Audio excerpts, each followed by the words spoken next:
Hello everyone, कैसे हैं आप सभी लोग। आई होप आप सभी बढ़िया होंगे, मस्त होंगे एंड अपने ग्रुप डी की प्रिपरेशन फुल ऑन जोश के साथ कर रहे होंगे। देखिए, आप सभी की एक प्रॉब्लम रहती है ग्रुप डी वाले बच्चों की, क्योंकि वो लोग जो होते हैं ना साइंस पे ऑलमोस्ट, ठीक है, मैक्सिमम बच्चे जो होते हैं वो साइंस को अच्छे तरीके से नहीं कर पाते।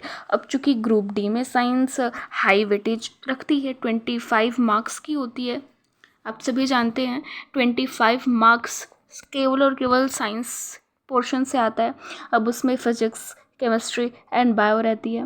If I am talking about weightage, तो बायो की वेटेज ज़्यादा रहती है and then physics and then chemistry. तो ये सारी चीज़ें आप जानते हो, मैं वहाँ पर ये सारी चीज़ें आप लोगों को एक्सप्लेन नहीं कर रही हूँ। मैं बस इतना बोल रही हूँ कि आप अभी देखिए, मान लीजिए मैं जून को 4-5 दिन और कंसिडर लेकर चल रही हूँ एंड जुलाई आपके पास पूरा 1 मंथ है, राइट। और मैं आपको एक ऐसी स्ट्रैटेजी देने वाली हूँ, एक ऐसी स्ट्रैटेजी जो आपको 1 मंथ में साइंस में 25 के 25 मार्क्स आपकी मुट्ठी में करवा सकती है और आपका ग्रुप डी में सिलेक्शन इंश्योर करा सकती है। So hello everyone, this is the exam storm YouTube channel and welcome आप सभी का। ये वीडियो पसंद आएगी तो प्लीज़ एक प्यारा सा कमेंट एंड इस चैनल को सब्सक्राइब ज़रूर कीजिएगा। तो आज के इस वीडियो में हम डिस्कस करने जा रहे हैं आप सभी के लिए एक मंथ में, ओनली 1 मंथ ग्रुप डी में साइंस में फुल ऑन स्कोर कैसे करना है। तो चलिए वीडियो को फटाफट से स्टार्ट करते हैं, वीडियो ज़्यादा लंबा नहीं रखते हैं, ठीक है। तो मैं यहाँ पर आप सभी के लिए लेकर आई हूँ साइंस के में हमें 25 में से 25 कैसे क्वेश्चंस अटैम्प्ट करना है, ठीक है। एक महीने में, मतलब ओनली जुलाई है आपके पास, ठीक है, क्योंकि अगस्त से 3 अगस्त से आपके पेपर स्टार्ट होने वाले हैं। तो इस टाइम पे आपको पूरा का पूरा साइंस नहीं पढ़ना है। एक चीज़ आप नोट डाउन करके लिख लीजिए अपने नोटबुक में कि आपको पूरा का पूरा साइंस नहीं पढ़ना है, क्योंकि ना आपके पास इनफ टाइम है पूरा का पूरा साइंस पढ़ने के लिए एंड ना ही आपके पास केवल साइंस सब्जेक्ट है, आपको और अदर सब्जेक्ट्स भी पढ़ने हैं, that is maths, reasoning, GK GS, उसमें फिज़िक्स केमिस्ट्री बोल रही हूँ, हिस्ट्री, पॉलिटी, ज्योग्राफी, इकोनॉमिक्स, बहुत सारे सब्जेक्ट्स हैं आपके पास, राइट। तो मैं एक ऐसी स्ट्रैटेजी आप सभी के लिए लेकर आई हूँ कि आप ओनली 1 मंथ, ठीक है, ओनली 1 मंथ में आप PYQ हाई वेटेज टॉपिक जो है उस पर आप फोकस करके उसे आप मल्टीपल टाइम रिवीजन करके आप 25 में 25 स्कोर कैसे कर सकते हो। और मैं आपको वो हाई वेटेज टॉपिक्स बताने वाली हूँ।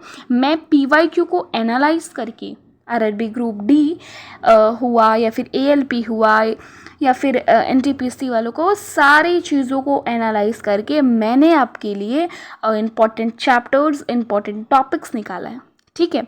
तो आपको कहीं और जाने की ज़रूरत नहीं है। अगर आप इस वीडियो पर आ गए हो तो इसे पूरा देखिएगा और अपनी प्रिपरेशन स्टार्ट कर दीजिएगा, क्योंकि अब आपके पास बिल्कुल भी टाइम नहीं है इधर उधर ये वीडियो देखने का, वो वीडियो देखने का, ओके। सो चलिए स्टार्ट करते हैं। So if I am talking about 30 days science strategy for RRB group D के लिए, ठीक है, तो मैं आपको 10 डेज का प्लानर ऐसे बताने वाली हूँ, ओके। चलिए थोड़ा सा पेन को हम हल्का सा ऐसे, ओके। सो डे 1 में हमको फिज़िक्स करना है, ठीक है। फिज़िक्स जो बायो भी स्कोरिंग है, फिज़िक्स भी स्कोरिंग है, ठीक है। तो सबसे पहले हम फिज़िक्स को लेकर चलते हैं। तो हमें किन किन टॉपिक्स को पहले ख़त्म करना है, मोस्ट इम्पॉर्टेंट फिज़िक्स के टॉपिक्स हमें देख लेने हैं, मोशन के, ठीक है। और मैं फिज़िक्स का बोल रही हूँ ना, तो आपको साथ ही साथ आप जब चैप्टर से पढ़ोगे तो आप फिज़िक्स के लिए एक फॉर्मूला शीट बना लेना अपने लिए, ठीक है, ताकि एग्ज़ाम के टाइम पे आप उसे रिवाइज कर सकें।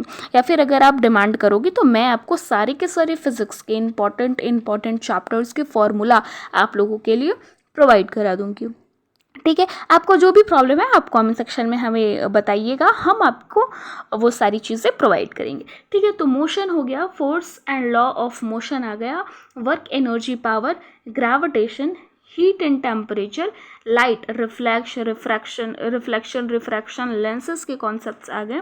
इसके अलावा इलेक्ट्रिसिटी आ गया, करंट का हुआ, रेजिस्टेंस का हुआ, ओम लॉ हुआ, ये सारी चीज़ें, साउंड हो गया, यूनिट एंड मेजरमेंट हुआ। ठीक है, आप 9th 10th, ठीक है, आप 9th 10th की बुक उठाना साइंस का, और उसमें आप एकदम छोटे छोटे चैप्टर्स हैं, आप उससे क्लियर करते चलना, क्योंकि NCERT बेस्ड क्वेश्चन पूछे जाते हैं, आप सभी जानते हैं, राइट। तो ऐसे कीजिएगा, जो जो मैंने इंपॉर्टेंट टॉपिक्स बताया, मतलब एक मंथ में कम से कम इन सारी टॉपिक्स को कर लीजिएगा ना, तो आपके ऑलमोस्ट सारे क्वेश्चंस बन जाएंगे। ठीक है, अनदर कोई दूसरा टॉपिक, कोई दूसरा चैप्टर पढ़ने की ज़रूरत नहीं। अब कैसे पढ़ना है, ठीक है मैम, आपने तो इम्पॉर्टेंट टॉपिक, इम्पॉर्टेंट चैप्टर्स बता दिया, अब इसे पढ़ने का तरीका क्या है, तो हर टॉपिक का कॉन्सेप्ट पहले समझो। ठीक है, फॉर एग्जांपल आप इलेक्ट्रिसिटी पढ़ रहे हो, उसमें करंट पढ़ा आपने, रेजिस्टेंस पढ़ा आपने, ओम्स लॉ पढ़ा आपने, हीटिंग इफेक्ट पढ़ा आपने। ठीक है, तो उस कॉन्सेप्ट को पहले समझो एंड देन आप PYQ लगाओ। अब PYQ कैसे लगाओगे, तो ऑलरेडी मैंने इस चैनल पे PYQ कराए हुए हैं, बहुत कम कराए हैं, लेकिन अगर आपकी डिमांड होगी तो वो PYQ भी हम आपके लिए इस एक मंथ में प्रोवाइड करेंगे। ठीक है, तो या फिर आप बहुत सारे यूट्यूब पे सोर्सेज हैं, आप उनसे भी कर सकते हो। ठीक है, तो फार्मूला की मैंने जैसे आपको बताया कि फार्मूला की एक कॉपी बनाइए, क्योंकि वो फार्मूला आपको एग्ज़ाम के टाइम पे बहुत हेल्पफुल करेगा, क्योंकि ग्रुप डी में साइंस की वेटेज आती है। ओके, और इसके अलावा आपको डेली 30 to 40 फिजिक्स के क्वेश्चंस आपको सॉल्व करने हैं। ठीक है, ये डे 1 to 10 है। इस 10 डेज़ में आपको फिजिक्स का हर एक चीज़ आपको पता होना चाहिए, जो आपके एग्जाम पॉइंट ऑफ व्यू से पूछा जाता है बार बार। ओके, नेक्स्ट डे हमारा डे 11 से डे 20 के बीच हमें पढ़ना है बायो के। अब बायो में बॉटनी जूलॉजी दोनों। ठीक है, तो अब RRB में जो पूछा जाता है, मैंने एनालिसिस करके आप सभी के लिए इंपॉर्टेंट टॉपिक्स, इंपॉर्टेंट चैप्टर्स निकाला हुआ है। तो चलिए फटाफट से पहले वो देखते हैं। तो यहाँ पर मैं बात करूँ तो बायो में है आपका human body system, digestive system, respiratory system, blood, heart, nervous system, disease and vitamins, cell, plant tissue. ठीक है, ये सारे के सारे इंपॉर्टेंट टॉपिक्स हो गए। इसके अलावा है फोटोसिंथेसिस, रिप्रोडक्शन एंड न्यूट्रिशन। ठीक है, तो ये अब इसे कैसे करेंगे, तो आप शॉर्ट नोट्स बनाइए। फॉर एग्जांपल आप ह्यूमन रेस्पिरेटरी सिस्टम पढ़ रहे हैं, तो उसमें अब आपका आता है ट्रैकिया हो गया, ब्रोंकाई हो गया, ब्रोंकियोल्स हो गया। ठीक है, यहाँ पर आता है ना हमारा ट्रैकिया 2 पार्ट्स में डिवाइड हो जाता है, ब्रोंकाई जिसे हम बोलते हैं, और फिर ये अदर ब्रोंकियोल्स में होता है, एंड देन एल्वियोलाई, फिर यहाँ पर हमारा लंग्स हो जाता है। तो ये सारी चीज़ें आपको आपके माइंड में होनी चाहिए कि हाँ ऐसा ऐसा डायग्राम है, ऐसे ऐसी चीज़ें हो रही होती है हमारी बॉडी में, right.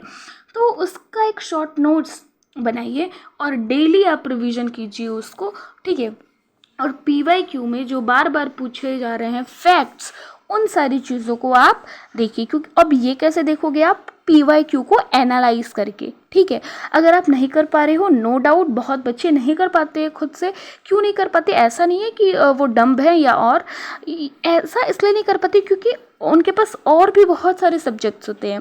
I can easily understand, because मैंने भी ये सारी चीज़ें फेस की हुई हैं एक टाइम पे। ठीक है, तो अगर आप नहीं कर पा रहे हो कोई बात नहीं, आप कमेंट सेक्शन में लिख दो, मैं आपके लिए बेस्ट से बेस्ट चीज़ें प्रोवाइड करूँगी, चाहे वो फिजिक्स, केमिस्ट्री, बायो, आप जिस भी सब्जेक्ट, आप जिस भी टॉपिक में प्रॉब्लम फेस कर रहे हो, just right in comment section and I will provide you. Okay, तो यहाँ पर मैंने आपको बायो का बताया। नेक्स्ट है डे 21 से डे 25 तक केमिस्ट्री। केमिस्ट्री के लिए 5 दिन, क्योंकि केमिस्ट्री का ज़्यादा वेटेज नहीं है, लेकिन फिर भी हम इसे इग्नोर नहीं कर सकते हैं क्योंकि ये चीज़ें पलट भी सकती हैं। ओके, सो इंपॉर्टेंट टॉपिक्स की मैं बात करूँ तो मैटर आ गया, atoms and molecules, acid, base, salt, metal and non metal, chemical reaction, periodic table, carbon and its compound. ठीक है, अब हमें फोकस किन किन चीज़ों पे करना है, तो डेफिनेशन पे इनके, क्योंकि इनके डेफिनेशन से क्वेश्चन आता है, एग्जाम्पल से क्वेश्चन आते हैं, रिएक्शंस, मोस्ट इंपॉर्टेंट रिएक्शन से क्वेश्चन आते हैं कि इससे मिलकर क्या बनता है, उसका कलर, ठीक है, उसका स्मेल, ये सारी चीज़ें हमें रिएक्शन के थ्रू इन चीज़ों पे भी ध्यान देना है। ठीक है, तो ये सारी चीज़ें हो गई। अब 5 दिन में हम रिवीजन करेंगे, ठीक है। 26 से 30 डेज़ में हम रिवीजन करेंगे।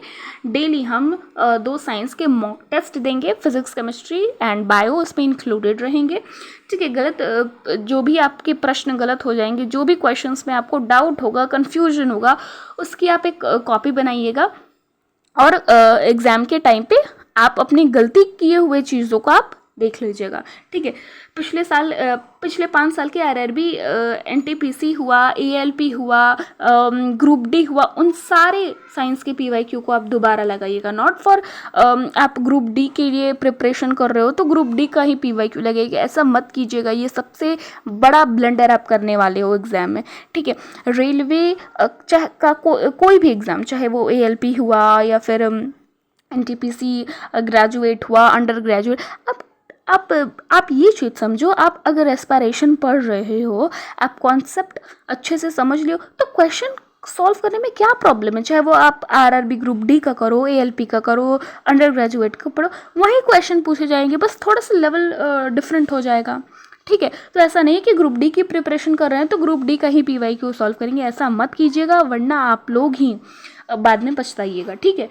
तो ये चीज़ें हुई है। साइंस के लिए हमें 3 घंटा निकालना है डेली, 1 घंटा कॉन्सेप्ट रिवीजन के लिए, 1 घंटा पीवाईक्यू के प्रैक्टिस के लिए, एंड मोस्ट इम्पॉर्टेंट 1 घंटा रिवीजन के लिए, because revision is the ultimate आपका अल्टीमेटम है, ठीक है। तो ये सारी चीज़ें मैंने आपको बताए हैं।